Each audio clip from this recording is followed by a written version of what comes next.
MBC 라디오 3830 상담실, 오늘은 임플란트의 부착 원리에 대해서 알아봅니다. 도움 말씀에 바른길 치과의 정기룡 원장입니다. 안녕하세요. 네, 안녕하세요. 네, 임플란트 치료, 이제는 보편화된 치료이기 때문에 많이들 알고 계시고 임플란트를 하고자 하는 분들도 많이 늘었는데, 자, 먼저 임플란트가 어떻게 구성되는지 이 점을 좀 짚어볼까요? 네, 임플란트 구조물은 크게 세 가지로 나뉘는데요. 먼저 뿌리 역할을 하는 임플란트 나사가 있고요.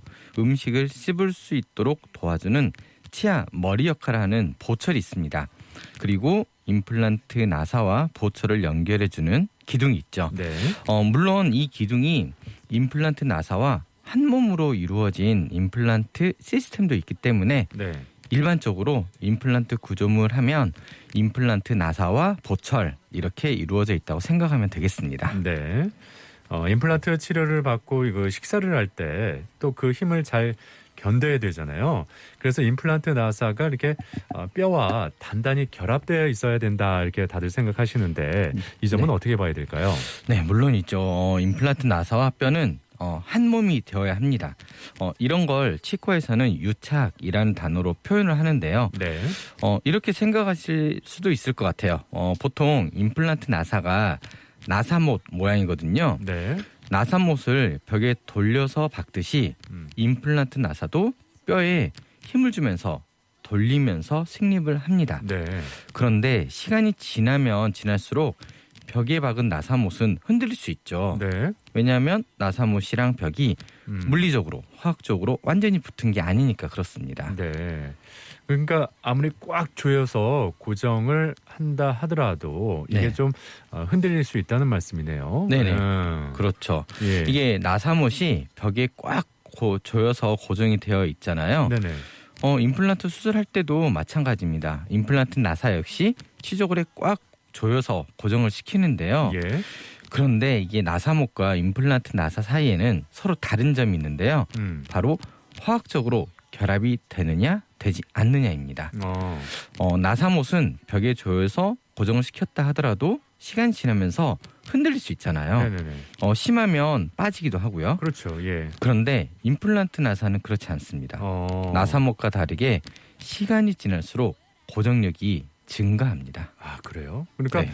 화학적으로 결합이 된다는 말씀인데, 네. 아니 임플란트 나사하고 치조골 사이에 어떤 반응이 나타나길래 이렇게 고정력이 증가할 수 있는 거죠? 네.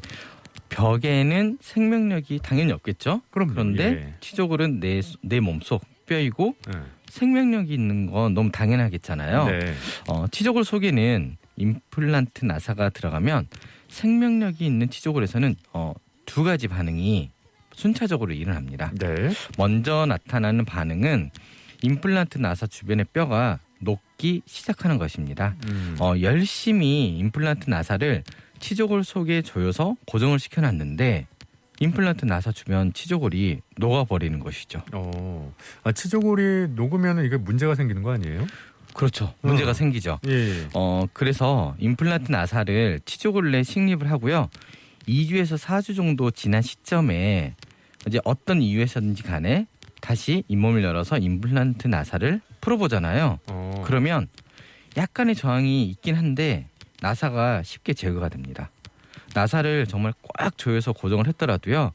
주변 뼈가 녹았으니 제거가 좀 더 쉽게 되는 건 너무 당연한 거고요. 네. 임플란트 나사의 모양이 제조회사마다 좀 다르긴 해요. 하지만 모든 임플란트는요. 치조골 내 식립이 되면 그 순간부터 주변 뼈는 녹기 시작합니다. 예. 모든 임플란트가 그렇습니다. 아, 그래요? 예. 네. 상식적으로 일단 먼저 생각해 보면 임플란트 뼈와 붙어서 단단해져야 되잖아요. 네네. 근데 이렇게 뼈가 녹기 시작한다는 거는 이거 좀 문제가 생긴 거는 아닐까, 이런 의구심이 먼저 드는데.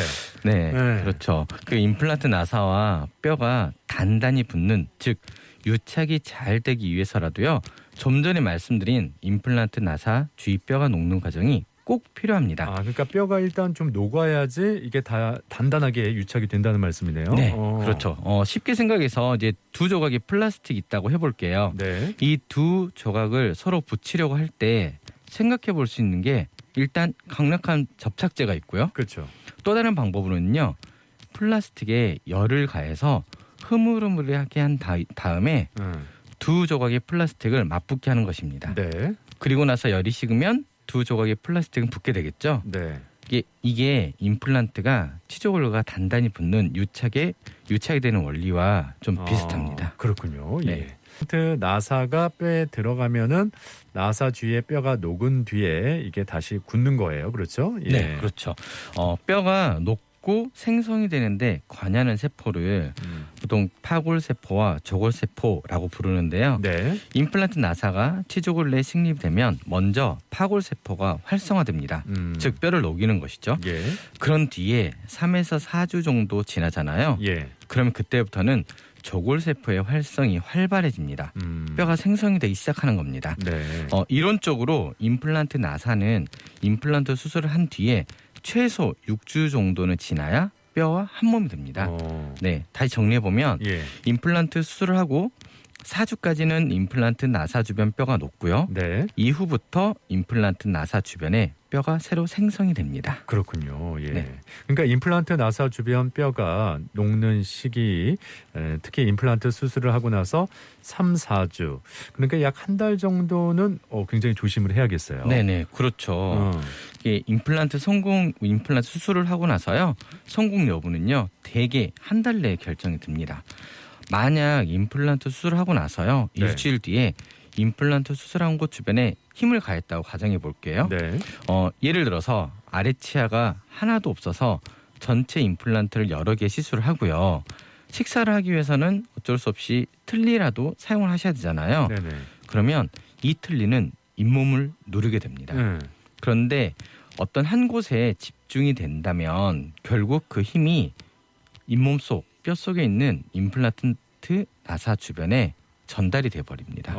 그러면은 그 임플란트 나사가 뼈와 잘 안 붙게 되나요? 어떻습니까? 이게 잘 붙을 수도 있고요. 네. 잘 안 붙을 수도 있어요.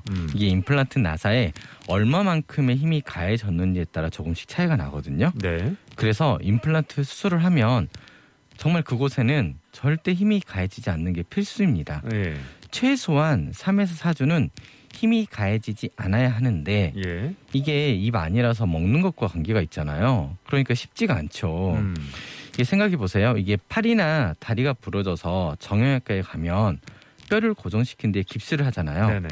부러진 뼈가 붙는 원리도 임플란트와 비슷하거든요. 네. 그래서 초기 3, 4주가 굉장히 중요합니다. 그래서 주변에서 힘이 전달되지 못하도록 깁스를 해버리는 것이죠. 그렇죠. 예. 네. 이제 임플란트 나사도 식립한 후에는 되도록 힘이 전달되지 않도록 하는 게 임플란트 수술 성공하는 데 있어서 솔직히 가장 중요한 부분이기도 합니다. 예. 네. 그러니까 임플란트를 식립한 다음에 되도록 힘이 전달되지 않도록 하는 게 중요하다 했는데 네네. 뭐 어떻게 환자가 뭐 조심하는 수밖에 없는 건가요? 아니면 거기에 임시로 뭐 그게 힘이 전달되지 않도록 어떤 장치를 할 수 있는 걸까요? 이게 만약 예. 왼쪽이든 오른쪽이든 한쪽으로는 식사를 하실 수 있는 상태에서 다른 한쪽을 임플란트 수술을 받으셨다면 예. 그쪽으로 식사할 일이 없으시겠죠. 그렇죠. 그쪽으로 네. 하면 되니까. 일단. 근데 문제는 어. 양쪽을 동시에 했을 임플란트 경우. 시술을 하는 경우고요. 네네. 그래서 보통 치아가 안 좋을 때 왼쪽이면 왼쪽, 오른쪽이면 오른쪽 한쪽이 안 좋을 때 반대쪽으로 식사를 할 수 있으니까 네네. 치과를 안 가게 돼요. 미루게 돼요. 네네. 그러면 나머지에 존재하는 그 자연 치아도 안 좋아져 버리면 이렇게 임플란트 시술을 하고 나서 주의할 사항도 너무 많아지고요. 예. 그래서 한쪽이라도 조금 안 좋다 그러면 네네. 미리 꼭 치료를 받으시는 게 좋습니다. 그렇군요. 그래야 네. 한쪽씩 해서 한쪽으로 이렇게 씹을 수가 있다는 말씀인데요. 네. 네. 예. 근데 그 임플란트 그 수술 후에 바로 보철을 한다는 경우도 있다고 들었거든요. 그렇죠. 이게 임플란트 수술 후에 바로 보철을 하는 흔히 이제 광고에서 원데 임플란트라고 해서 광고를 많이 하는 걸 보거나 들은 분이 많이 계실 거예요. 예, 예. 임플란트 나사를 식립하고 나서 그 당일에 또는 그 다음날 임시치아를 바로 장착하는 거거든요. 네. 그런데 이제 궁금증이 생기실 거예요. 제가 분명히 임플란트 수술을 하고 나서 초기에는 힘이 가해지면 안 된다고 그렇죠. 예. 했잖아요. 예, 예. 그런데 보철을 어떻게 해야지? 네. 이제 이렇게 임플란트 수술을 하고 나서 바로 임시 보철을 하려면요. 전제 조건이 좀 있습니다. 네. 최소한 임플란트가 이어지는 게 2개 이상이어야 되고요. 예. 씹는 힘이 세면 안 돼요. 그러니까 남성분들 중에서 사각형 턱을 가지신 분들 그리고 딱 보기에도 좀 힘이 세 보이시는 분들 그런 분들은 하시면 안 돼요. 그리고 임플란트와 씹히는 쪽 치아가 자연 치아나 틀리면 좋은데 씹히는 쪽 치아가 임플란트 보철이면 절대 안 됩니다. 이건 무조건 실패합니다. 네. 그리고 임플란트 즉시 보철을 적용할 수 있는 가장 좋은 조합은요. 네. 한쪽은 틀리고요. 다른 한쪽은 임플란트이고 이럴 때입니다. 예. 그러니까 임플란트 즉시 보철을 한쪽이 상대편이랑 씹히잖아요. 네네. 그 상대방이 힘이 약해야 돼요. 네. 근데 뭐 임플란트 그 식립하고 나서 뼈가 붙을 동안 네. 그냥 놔두는 게 그냥 정상적일 것 같은데 네. 굳이 바로 이렇게 보철을 할 네. 이유는 있으니까요? 이게 여러 개의 임플란트를 그러니까 한쪽에 치아가 전혀 없는 상태에서 예. 여러 개의 임플란트 나사를 심잖아요. 네. 그리고 나서 식사를 하기 위해서는 임시 틀니를 하게 되는데 네. 그 임시 틀니가 식사를 할 때 잇몸을 압박해서 그 압박된 힘 때문에 간혹 임플란트 나사가 뼈와 유착이 안 되는 경우가 있어요. 그래서 그걸 방지하기 위해서 네. 바로 보철을 하는 경우가 종종 있거든요. 근데 대신에 반대편 씹히는 쪽 치아가 네. 좀 약해야 됩니다. 네. 자, 환자 입장에서는 그 하나하나 다 따져서 하기에는 참 좀 어렵다. 그런데 그런 이제 생각이 먼저 드는데. 그런데 이런 시술이 예. 10년 전부터 계속 시도는 되고 있는데요. 네네. 아직까지도 네. 정확한 정립은 되지 안 않은 됐군요. 상태입니다. 예. 네. 마지막으로 앞서 그 임플란트를 하고 나서 그쪽에 힘을 주지 말라고 이렇게 네네. 강조하셨는데 네네. 무턱대고 힘을 안 줄 수 네. 있는 것도 아니고 어떻게 해야 될까요? 그래서 이게 양쪽 치아가 전부 다 빠진 상태까지 그냥 방치하다가 네. 이러면 도저히 안 되겠다. 그래서 미루다가 이제 치과를 오시잖아요. 예. 그럼 어쩔 수 없이 양쪽 앞쪽 임플란트는 모두 다 식립을 하게 돼요. 네네. 그러면 임시 틀니를 하든 임시 보철을 하든 결국은 어느 한 임플란트에는 힘이 가해질 수밖에 없어서 예. 그 임플란트가 실패할 가능성이 있거든요. 네. 그래서 네.